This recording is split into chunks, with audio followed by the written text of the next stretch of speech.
नमस्कार दोस्तों, कैसे आप सभी लोग। आज तारीख 24 सितंबर 2024 है, दिन मंगलवार। हिंदी तिथि की बात की जाए तो आज अश्विन माह के कृष्ण पक्ष की सप्तमी तिथि है। एक बार फिर से हाजिर हो गए दोस्तों आपके सामने राजस्थान की आज की 40 और गर्मा गर्म बड़ी खबरों को लेकर। बताएंगे आपको सभी खबरों के बारे में विस्तार से, लेकिन उससे पहले आज की बड़ी खबरों पर, मुख्य समाचारों पर, टॉप हेडलाइंस पर एक नजर डाल लेते हैं।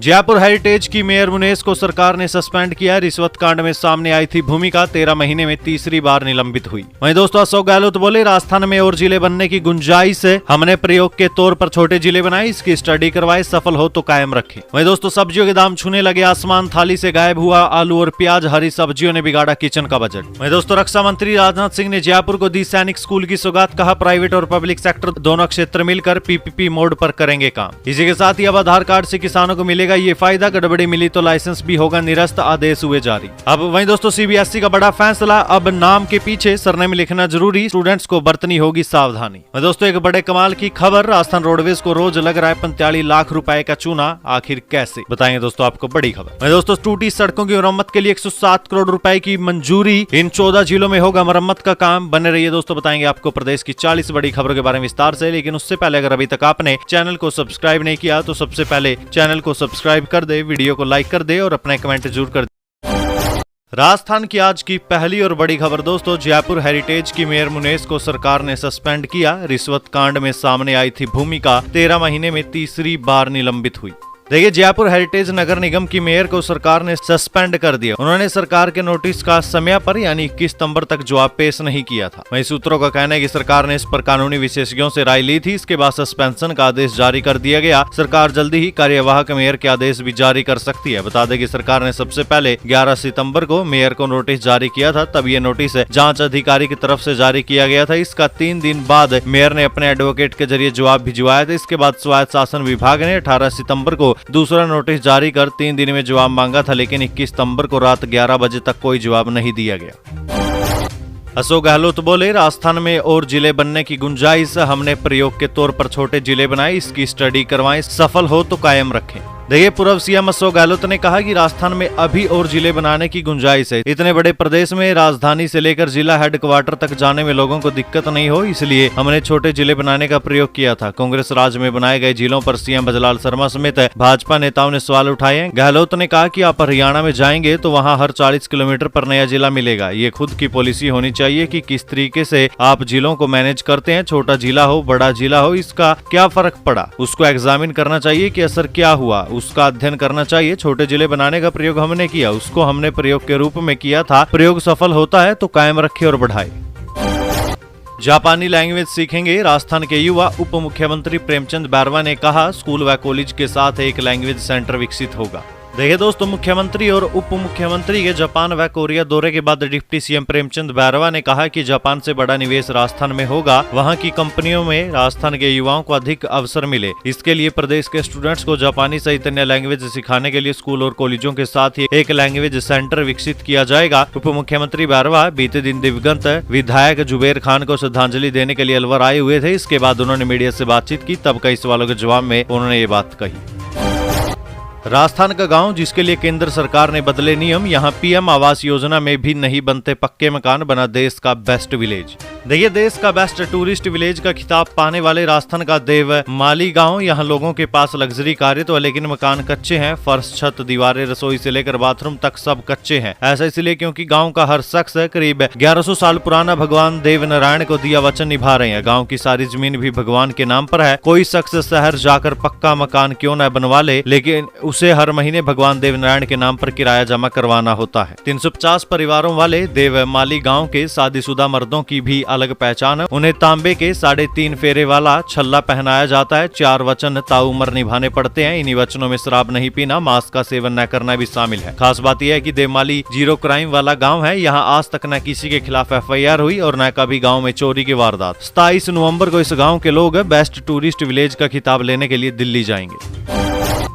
SMS में डेंगू और मलेरिया के लिए चलेगी स्पेशल OPD। पुरानी इमरजेंसी के सामने 12 घंटे तक बैठेंगे डॉक्टर। बढ़ती मरीजों की संख्या को देखते हुए प्रिंसिपल का अहम फैसला।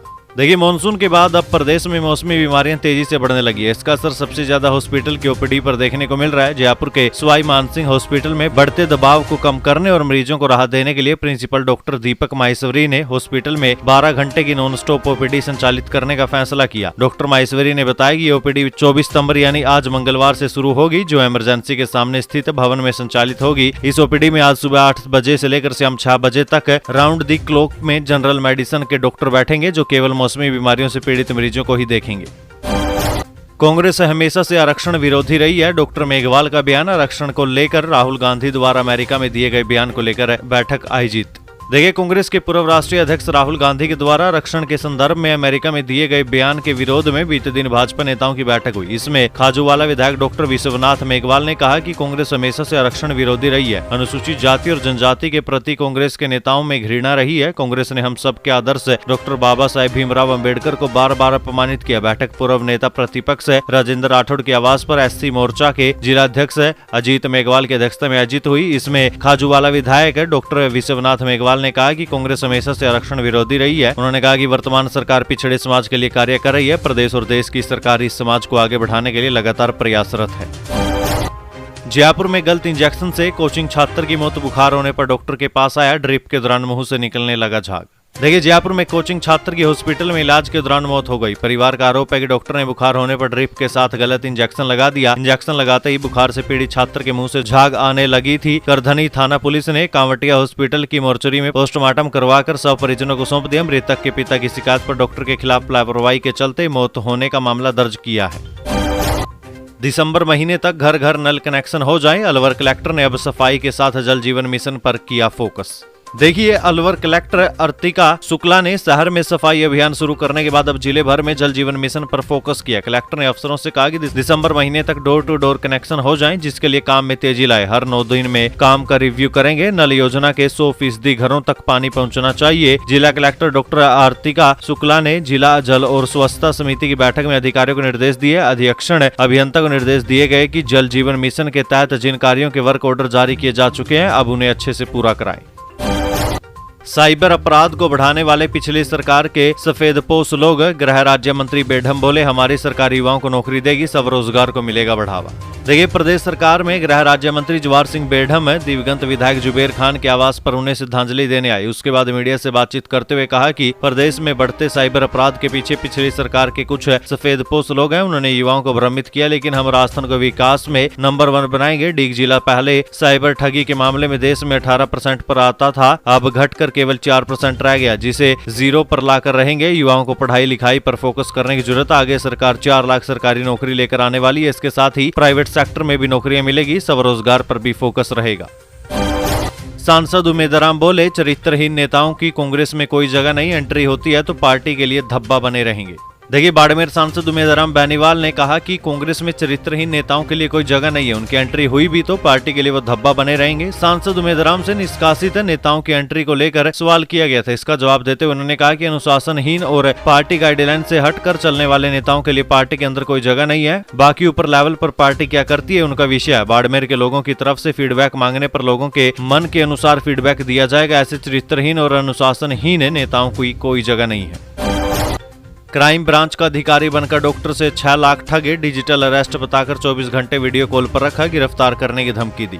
देखिए, जोधपुर में साइबर ठगों ने महिला को डिजिटल अरेस्ट करके 6 लाख रुपए ठग लिए। ठगों ने पुलिस की वर्दी पहन रखी थी, खुद को मुंबई क्राइम ब्रांच का अधिकारी बताकर कहा कि आपके आधार कार्ड से लिंक एक खाता मुंबई की कैनरा बैंक में चल रहा है। उस खाते में अवैध गतिविधियों के लिए रुपए का ट्रांजैक्शन हुआ। इसको लेकर उन्हें डिजिटल अरेस्ट किया गया। उनके सभी डॉक्यूमेंट और बैंकों के बारे में ऑनलाइन जाँच की जाएगी। ठगों ने महिला डॉक्टर को 24 घंटे तक वीडियो कॉल पर डिजिटल अरेस्ट करके रखा और उसके खाते से 6 लाख रुपए ट्रांसफर करवा लिए। ठग उसके खाते से दूसरी बारी में 6 लाख रुपए ट्रांजैक्शन करवाने लगे। तब डॉक्टर को अपने साथ हो रही ठगी का पता चला। इसके बाद उसने कुड़ी भगता सनी पुलिस को घटनाक्रम की जानकारी दी।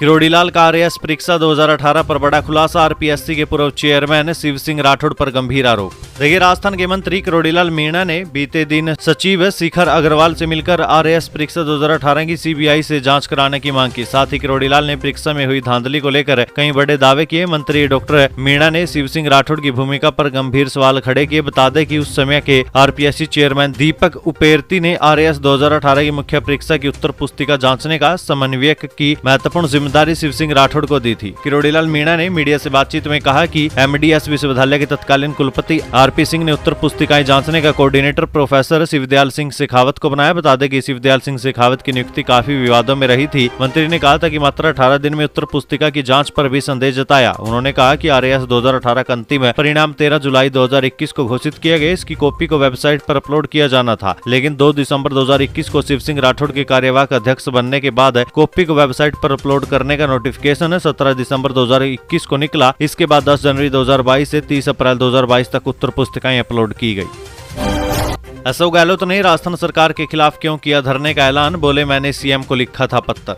देखिए, जयपुर में अशोक गहलोत सरकार के समय बनी गांधी वाटिका पर विवाद थमने का नाम नहीं ले रहा। पिछले साल दिसंबर में जैसे ही भाजपा सरकार आई तो सबसे पहले गांधी वाटिका न्यास को निरस्त किया गया। तभी से कांग्रेस इसका विरोध कर रही है। अब पूर्व मुख्यमंत्री अशोक गहलोत ने धरना देने की बात कही है। अशोक गहलोत ने ट्वीट करते हुए 28 सितंबर को धरना जयपुर के सेंट्रल पार्क में देने की बात कही। उन्होंने लिखा, करीब 1 साल पहले उद्घाटन हो जाने के बाद भी भाजपा सरकार ने सेंट्रल पार्क जयपुर स्थित गांधी वाटिका म्यूजियम को आम जनता के लिए नहीं खोला। करीब 85 करोड़ रुपए लागत से ये विश्व स्तरीय म्यूजियम बना है। उन्होंने कहा कि मैंने व्यक्तिगत तौर पर और पत्र लिखकर भी मुख्यमंत्री भजलाल शर्मा से आग्रह किया कि जनता के बीच गांधी जी के सत्य और अहिंसा के संदेश को पहुंचाने के लिए इस म्यूजियम को शुरू किया जाए। सरकार की इस हट धर्मिता के विरोध और गांधी वाटिका म्यूजियम को आम जनता के लिए शुरू करने हेतु मैं और तमाम गांधीवादी 28 सितंबर शनिवार को सेंट्रल पार्क के गेट नंबर 5 पर स्थित गांधी वाटिका म्यूजियम पर सुबह 11 बजे से शाम 4 बजे तक धरना देंगे।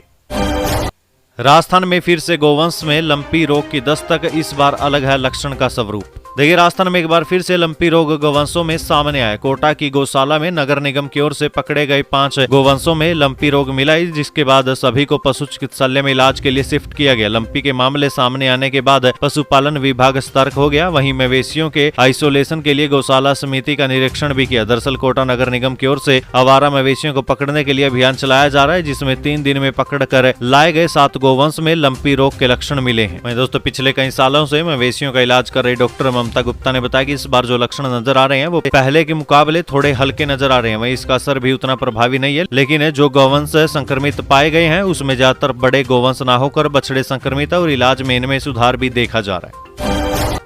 सब्जियों के दाम छूने लगे आसमान, थाली से गायब हुआ आलू और प्याज, हरी सब्जियों ने बिगाड़ा किचन का बजट। देखिए दोस्तों, इन दिनों सब्जियों के दाम आसमान छू रहे हैं। हरी सब्जियां लोगों की पहुंच से दूर होती जा रही है। हर सीजन में बिकने वाले आलू और प्याज भी आम आदमी की रसोई में नजर नहीं आ रहे, जिसका कारण कीमतों में बढ़ोतरी बताई जा रही है। सब्जी विक्रेताओं के अनुसार अगले 1-1.5 महीने तक कीमतों में गिरावट की कोई संभावना नहीं है। सब्जियों के दामों की बात करें तो 20 रुपए किलो बिकने वाला आलू 40 रुपए में बिक रहा है। 20 रुपए किलो बिकने वाला टमाटर 60 रुपए में बिक रहा है। 30 से 40 रुपए किलो बिकने वाली गोभी 120 रुपए में बिक रही है। 30 रुपए किलो बिकने वाला प्याज 60 रुपए में बिक रहा है। 40 रुपए किलो बिकने वाली शिमला मिर्च 80 रुपए में बिक रही। 30 रुपए किलो बिकने वाला खीरा 40 रुपए में बिक रहा है। 40 रुपए बिकने वाली अरवी 60 रुपए में बिक रही है और गोभी 50 रुपए किलो तक बिक रही है। सब्जी खरीदने आए ग्राहकों का कहना है कि सब्जियां काफी महंगी है, इसलिए 1 किलो की जगह आधा किलो से काम चला रहे हैं। वहीं सब्जी विक्रेताओं का कहना है कि आने वाले 1-1.5 महीने तक कीमतों में कोई राहत मिलने की उम्मीद नहीं है।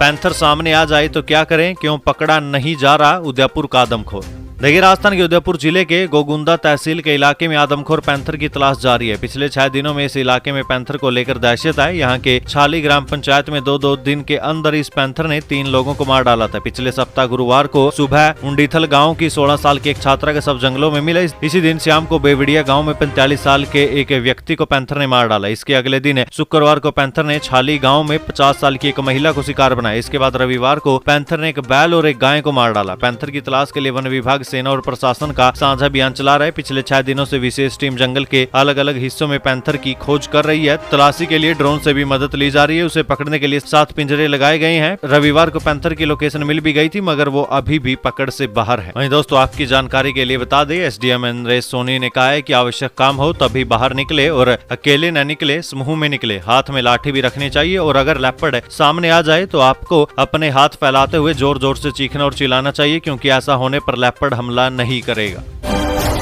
रक्षा मंत्री ने जयपुर को दी सैनिक स्कूल की सौगात, कहा प्राइवेट और पब्लिक सेक्टर दोनों क्षेत्र मिलकर पीपीपी मोड पर करेंगे काम। देखिए, देश के रक्षा मंत्री राजनाथ सिंह ने कहा कि पीपीपी मोड की भूमिका बदल गई है। अब इसे पब्लिक प्राइवेट पार्टनरशिप कहना ज्यादा सही है। आज पीपीपी मोड में प्राइवेट सेक्टर की भूमिका पब्लिक सेक्टर से कहीं ज्यादा। आज देश की अर्थव्यवस्था का सबसे बड़ा सेक्टर कृषि भी प्राइवेट सेक्टर में है। प्राइवेट सेक्टर अर्थव्यवस्था में सबसे बड़ा योगदान देता है। दूसरे मैन्युफैक्चरिंग और सर्विसेज सेक्टर में भी प्राइवेट की भूमिका पब्लिक सेक्टर से कहीं ज्यादा है। आज प्राइवेट सेक्टर देश की अर्थव्यवस्था की ड्राइविंग सीट पर बैठा, इसलिए इस पीपीपी मोड पर देश में नए सैनिक स्कूल स्थापित किए जा रहे हैं। प्राइवेट और पब्लिक दोनों सेक्टर की ताकत एक साथ काम करेगी। राजस्थान सरकार के बिजली टेंडर पर कांग्रेस नेता जयराम रमेश ने क्यों उठाए सवाल, जाने क्या है पूरा माजरा।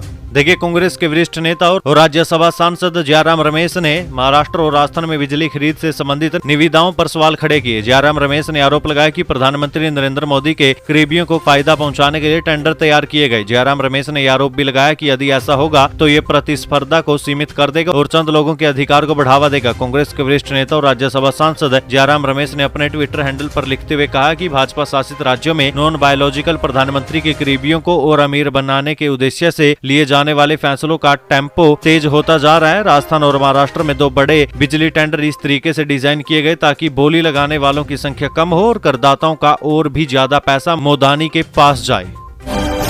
आधार कार्ड से किसानों को मिलेगा ये फायदा, गड़बड़ी मिली तो लाइसेंस भी होगा निरस्त, आदेश हुए जारी। देखिए, रबी सीजन में डीएपी और यूरिया उर्वरक की मांग और आपूर्ति के गणित को देखते हुए कृषि विभाग ने यूरिया और डीएपी उर्वरक का वितरण व्यवस्था परमिट सिस्टम से करने का निर्णय लिया। कृषि विभाग ने इसके लिए समस्त थोक और खुदरा उर्वरक विक्रेताओं को पाबंद किया है कि डीएपी और यूरिया उर्वरक का विलय जिले और कार्य क्षेत्र से बाहर वितरण किसी भी हालत में नहीं किया जाए। और झालावाड़ जिले में रबी में सरसों, चना, धनिया, मसूर और गेहूं की रिकॉर्ड बुआई होती है और डीएपी और यूरिया की आपूर्ति मांग की तुलना में कम हो रही है। इस कारण विभाग समय से पहले ही सतर्क हो चुका है। इसके लिए प्रत्येक किसान को अधिकतम 10 बैग या इससे कम अथवा उपलब्धता के अनुरूप डीएपी और यूरिया उर्वरक का विक्रय किया जाए। उर्वरक विक्रेताओं की ओर से जिन किसानों को डीएपी या यूरिया की उर्वरक विक्रय किया जा रहा है, उनके आधार कार्ड की छाया प्रति और किसान होने संबंधित दस्तावेज आदि हस्तांतरित फोटोकॉपी प्राप्त कर रिकॉर्ड संधारित किया जाए।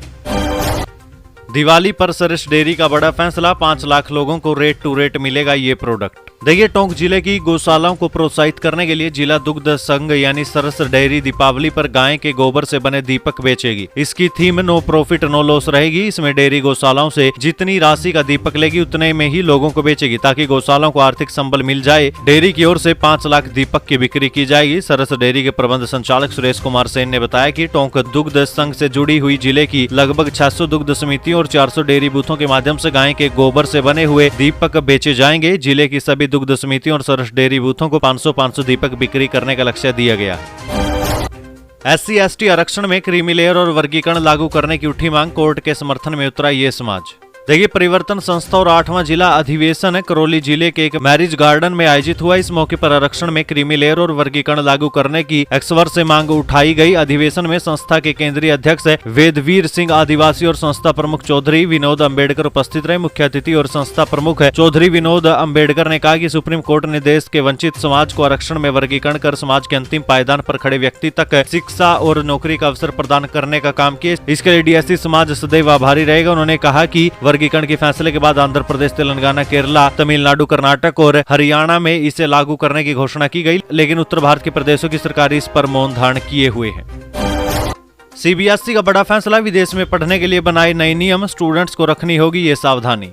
देखिए, central board of secondary education यानी सीबीएसई की ओर से अभिभावकों के लिए एडवाइजरी जारी कर दी गई है। लिस्ट ऑफ कैंडिडेट्स एलओसी से संबंधित दिशा निर्देश जारी करते हुए सीबीएसई ने नोटिफिकेशन जारी किया। इसमें अभिभावकों से कहा गया कि वर्तमान समय में शैक्षणिक संस्थाओं की ओर से कक्षा 9वीं से 12वीं तक के विद्यार्थियों की रजिस्ट्रेशन प्रक्रिया जारी है। इसके बाद list of candidates LOC submission की प्रक्रिया पूर्ण की जाएगी। सीबीएसई स्कूलों से जुड़े शिक्षकों ने बताया कि रजिस्ट्रेशन की प्रक्रिया के दौरान चयनित विषयों की गलत जानकारी बोर्ड परीक्षा में बड़ी परेशानी की वजह बन सकती है। List of candidate LOC submission के बाद किसी भी प्रकार की व्यक्तिगत और विषय संबंधी गलती सूचना को ठीक नहीं किया जा सकेगा। अभिभावक विद्यार्थी का नाम, माता का नाम, पिता का नाम, जन्म तिथि पूरी तरह से सही भरे और शॉर्ट फॉर्म का उपयोग न करें। वहीं जो विद्यार्थी उच्च शिक्षा के लिए, भविष्य में रोजगार और अन्य प्रयोजन के लिए विदेश जाना चाहते हैं, वे अनिवार्य तौर पर रजिस्ट्रेशन के दौरान सरनेम की जानकारी भरे। इसके पीछे कारण है कि कई देशों ने सरनेम की जानकारी को अनिवार्य कर रखा है। ग्रामीण क्षेत्र में गाँव के बच्चों के नाम के आगे सरनेम कई बार छूट जाता है या फिर घर वालों की ओर से लिखवाया नहीं जाता। ऐसे में अब सीबीएसई स्कूलों में पढ़ने वाले बच्चों के नाम के आगे सरनेम लिखवाना अनिवार्य कर दिया गया है।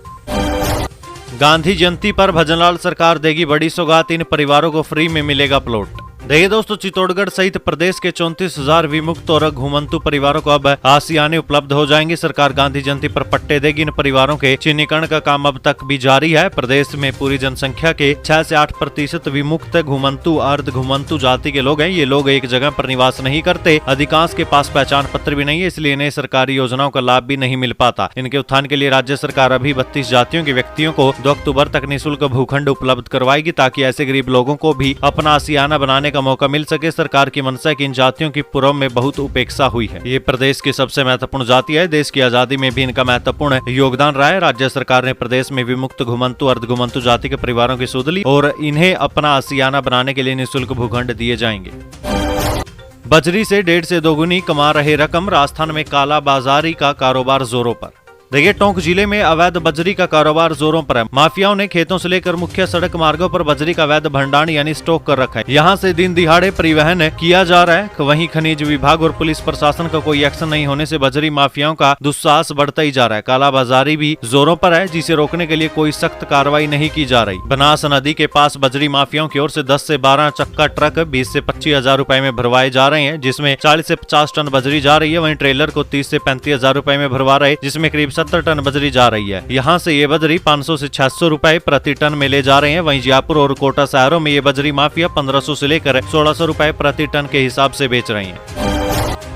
एक बड़ी चौंकाने वाली खबर दोस्तों, राजस्थान रोडवेज को रोज 45 लाख का लग रहा है चूना, जाने आखिर कैसे। देखिए दोस्तों, हर महीने करीब 90 करोड़ रुपए के घाटे से बाहर निकलने की बजाय रोडवेज को उसके अपने ही कार्मिक चूना लगा रहे हैं। हालात ये हैं कि रोडवेज बसों में प्रतिदिन औसतन 45 लाख रुपए तक की टिकट चोरी की जा रही है। हाल ही बसों में टिकट चोरी पकड़ने के लिए प्रबंधन ने बड़े स्तर पर अभियान चलाया, जिसमें एक बड़ा खुलासा हुआ। जांच में पता चला कि 68 यात्रियों में से 47 यात्री बिना टिकट मिले। टिकट जांच अभियान का असर ये रहा कि रोडवेज की एक दिन की आमदनी में औसतन 40 से 45 लाख रुपए की बढ़ोतरी हुई। इसके अलावा यात्रियों की संख्या भी 95 से अधिक पहुंच गई। इस स्थिति से स्पष्ट है कि रोडवेज की बसों में प्रतिदिन करीब 40 लाख रुपए तक की टिकट की चोरी हो रही है।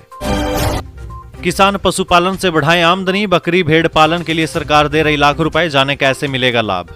देखिए दोस्तों, अगर आप भी सरकार से सब्सिडी लेकर बकरी या भेड़ पालन की सोच रहे हैं तो अभी अच्छा मौका है। सरकार 50 लाख रुपए तक की सब्सिडी दे रही है। बाड़मेर में किसानों की आमदनी बढ़ाने के लिए उन्हें पशुपालन के क्षेत्र में प्रोत्साहित किया जा रहा है। इसके लिए सरकार राष्ट्रीय पशुधन मिशन योजना और संचालन किया जा रहा है। इस योजना के तहत किसानों को पशुपालन के लिए सहायता और 50 लाख रुपए तक की सब्सिडी दी जा रही है। पशुपालकों को 1 करोड़ रुपए का ऋण लेकर भेड़ बकरी पालन और अन्य पशुपालन इकाइयों की स्थापना करनी होती है। अगर कोई पशुपालक 100 भेड़ बकरियों का फार्म स्थापित करता है तो 20 लाख रुपए के प्रोजेक्ट पर 50% की सब्सिडी यानी 10 लाख रुपए मिलते हैं। इसी तहत 500 भेड़ बकरियों के पालन के लिए 50 लाख रुपए तक की सब्सिडी मिलती है। पाली जिले में अतिवृष्टि का कहर, किसानों की फसलों को हुआ भारी नुकसान। देखिए, राजस्थान के पाली जिले में किसानों की चिंता बढ़ गई है, क्योंकि हालिया अतिवृष्टि के कारण उनकी फसलें बुरी तरह प्रभावित हुई। अगस्त के पहले सप्ताह में हुई बारिश और जलभराव से जिले में खरीफ की फसलें बर्बाद हो गई। रोहट, मारवाड़ जंक्शन और सोजत ब्लॉक के दर्जनों गाँव में तिलहन और दलहन की फसलें सबसे ज्यादा प्रभावित हुई है। विशेष रूप से रोहट क्षेत्र में मूंग और बाजरा जैसी फसलों में 90% का नुकसान हुआ। किसान परशुराम ने बताया कि किस खेतों में लगातार पानी भरे रहने से मूंग की फसलें काली पड़कर सड़ गई, जबकि बाजरा सही ऊंचाई नहीं ले पाया। अब किसानों की चिंता यह है कि उनका मुआवजा कब मिलेगा। टूटी सड़कों की मरम्मत के लिए 107 करोड़ रुपए की राशि हुई मंजूर। इन 14 जिलों में होगा मरम्मत का काम। देखिए, राजस्थान में मानसून का दौर अब ठंडा पड़ने लगा है। इसे देखते हुए राज्य सरकार ने प्रदेश में बारिश से टूटी सड़कों की रिपेयरिंग का काम शुरू करने का निर्णय लिया। डिप्टी सीएम और पीडब्ल्यूडी मंत्री दिया कुमारी ने प्रदेश के 14 जिलों में टूटी सड़कों की मरम्मत का काम तुरंत शुरू करने के लिए एसडीआरएफ से 107 करोड़ रुपए मंजूर किए हैं। वहीं दोस्तों, जिन जिलों में इस राशि से कार्य किए जाएंगे उनमें टोंक, नागौर, डूंगरपुर, दौसा, सवाई माधोपुर, सिरोही, जैसलमेर, बाड़मेर, जयपुर, झुंझुनू, प्रतापगढ़, कोटा, अलवर और बूंदी में सड़क, पुल, बांध, नहर और भवन आदि सरकारी परिसंपत्तियों की मरम्मत का कार्य किया जाएगा। एग्रीकल्चर की पढ़ाई करने वाली गर्ल्स को सरकार देगी 15 से 40 हजार रुपए। नियम और शर्तें जान लीजिए। देखिए, राजस्थान में सरकार की ओर से लड़कियों में कृषि से संबंधित पढ़ाई को बढ़ावा देने के लिए सरकार के अधीन कृषि आयुक्तालय ने 15 से 40 हजार रुपए तक प्रोत्साहन राशि के लिए रुपए देने का ऐलान किया है। राजस्थान में ग्रामीण परिवेश को देखते हुए इस प्रकार की राशि देने के परिणाम कितने सुखदायेंगे ये तो आवेदनों के बाद तय होगा, लेकिन इस प्रकार कृषि की शिक्षा लेने वाली छात्राओं के लिए ऑनलाइन आवेदन की प्रक्रिया शुरू की गई है, जो 2024-25 स्तर के लिए आगामी 31 जनवरी 2025 तक ऑनलाइन जारी रहने की बात कही गई है। दोस्तों, कृषि विषय लेकर सरकार से मान्यता प्राप्त स्कूल कॉलेजों में सीनियर सेकेंडरी कक्षा में पढ़ने वाली छात्राओं को 15,000 रुपए प्रति वर्ष की दर से 11वीं और 12वीं कक्षा तक मिलेंगे। इसी प्रकार आगे की पढ़ाई यानी बैचलर डिग्री की छात्राओं को 25,000 रुपए और कृषि विषय में पीएचडी करने वाली छात्राओं को 40,000 रुपए प्रति वर्ष अधिकतम 3 वर्ष के लिए देने का प्रावधान रखा गया है। सुरेश रैना बोले, नशे से दूर रहें, क्रिकेट खेले युवा। रेंज में ऑपरेशन सवेरा की लॉन्चिंग की। इंटरनेशनल खिलाड़ियों ने पहना जोधपुरी साफा। देखिए, क्रिकेट की दुनिया के मिस्टर परफेक्ट कहे जाने वाले सुरेश रैना ने जोधपुरी साफा पहना। उनके साथ क्रिकेट के कई सितारे भी मौजूद रहे। जोधपुर रेंज आईजी विकास कुमार ने खिलाड़ियों को अपने आवास पर बुलाया था। उन्होंने क्रिकेट खिलाड़ियों से ऑपरेशन सवेरा की लॉन्चिंग करवाई। ऑपरेशन आईजी के नशे के खिलाफ एक मुहिम है। रेंज आईजी ने उन्हें कम ऑन ब्रो कहकर बुलाया तो ठहाके गूंज उठे। वहीं सुरेश रैना ने भी युवाओं को नशे से दूर रहने और क्रिकेट खेलने का सुझाव दिया।